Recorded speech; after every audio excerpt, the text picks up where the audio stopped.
هو انا مين؟ ولا هنا ما اقصدش انا اسمي ايه او عايشه فين ولا بدرس ايه في الجامعه. انا هنا بسأل عن ايه هي مبادئي وحدودي، ايه هي هويتي وحقيقتي. انا هي دي انا ولا انا مجرد نسخه من الناس اللي حواليا؟ ايه اللي مانعني فعلا اني اكون انا بجد على حقيقتي؟ هل المعتقدات اللي انا مؤمنه بيها انا مؤمنه بيها فعلا ولا اكتسبتها من المجتمع حواليا؟ احنا ليه بنتنازل عن نفسنا وحقيقتنا ونحاول نجملها عشان المجتمع يرضى يقبلنا؟ ولا احنا مش بنعمل كده عشان احنا بنحترم تقاليد ومعايير المجتمع؟ في الحقيقة انا وانت خايفين.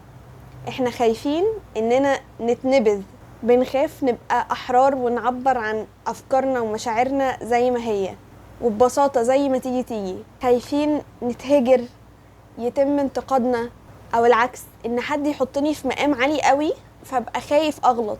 السؤال الحقيقي انا مين من غير كلام الناس ونظرتهم عني؟ دي انا فعلا ولا انا خايفة اطلع حقيقتي؟ كام مرة رفعنا السجادة وخبينا تحتها التراب اللي احنا بس مش عايزين نشوفه بعينينا عشان خايفين من شكله على السجادة. هو ظاهريا التراب اختفى لكن في الحقيقة هو عمال بيتراكم. ده بالظبط اللي بيحصل لما بنخبي حقيقتنا وبنخاف نطلع بيها.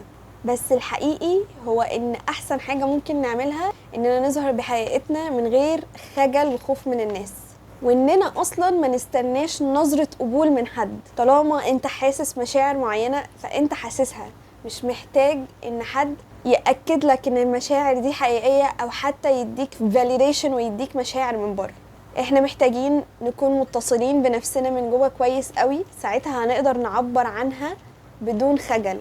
هبقى عارفة ان المشاعر دي بتاعتي ومن حقي ومش هخبيها تحت السجادة. مفيش مشكلة اننا نخاف، كلنا خايفين لان حقيقي المجتمع انتقاداته بتبقى لاذعة قوي. بس وانت خايف افضل عبر عن نفسك، ما تهربش منها، ما تخليهاش تتوه منك. انك تلاقيها هيبقى صعب قوي. حقيقي you have انك تجازف وتطلع بحقيقتك وتفكس لأي حاجة أو أي حد يحاول يمنعك إنك تعيش بيك أنت، مش باللي المجتمع عايزه ومش باللي الأهل عايزينه ومش باللي صحاب بيوافقوا عليه. وعشان تعرف حقيقة نفسك فلازم تصاحبها ولازم تحطها as a priority في حياتك. موضوع يبان كليشيه من بره، يبان كلام أهبل، بس هو مش أهبل. انت لو بس قررت انك تتعامل مع نفسك انها حاجة او انه شخص غيرك هتعرف تعمل اللي انا بقول عليه ده.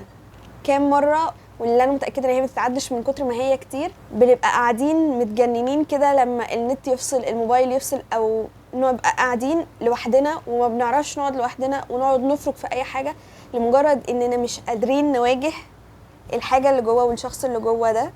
ودايما احنا بنجري عشان نهرب منه ونهرب من نفسنا. بطل تهرب من نفسك وصاحبها وقرب منها. انا قعدت سنين بخاف اعبر عن نفسي وعن حقيقتي، وحاجات كتير كانت بتبقى عجباني ما اقدرش اعبر عنها، وحاجات اكتر مش عجباني بس لازم اطلع اقول ان هي عجباني عشان ما انزلش من المكانة الاجتماعية او الصورة النمطية اللي المجتمع هيقبلها، مش اللي هي حقيقتي. وحقيقي مجتمعنا ما يفرقلوش خالص انت ايه من جوه. انت لو يعني بني ادم وحش جدا كل ده مش مهم، اهم حاجة الشكل الخارجي والكلام اللي بيطلع من لسانك والحاجات اللي بتطلع، مش مهم ايه اللي جوه. وده مش بس على اللبس، ده لبس وافكار ومعتقدات وكل حاجة.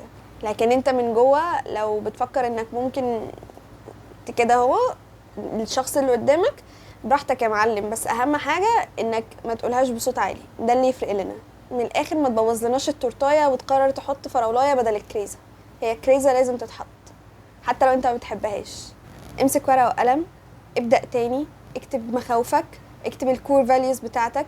مش لازم تكون عارفها، هتستكشفها، بس لازم تبقى عارف ان دي حاجه لازم تكون نابعه من جواك. اكتب النسخه اللي انت نفسك تكون عليها وتكوني عليها، وايه الحاجات اللي مخلياك مش عارف توصلها لحد دلوقتي. هتلاقي بنسبة عظيمة الخوف، بس اعملها وانت رجلك بتترعش، مش مشكلة. بس الأهم انك تتعلم تعيش انت زي ما انت بحقيقتك الملعبكة اللي مش احسن حاجة، اللي فيها طلوع ونزول، اللي فيها كل حاجة، اللي هي في الأصل انك بني آدم.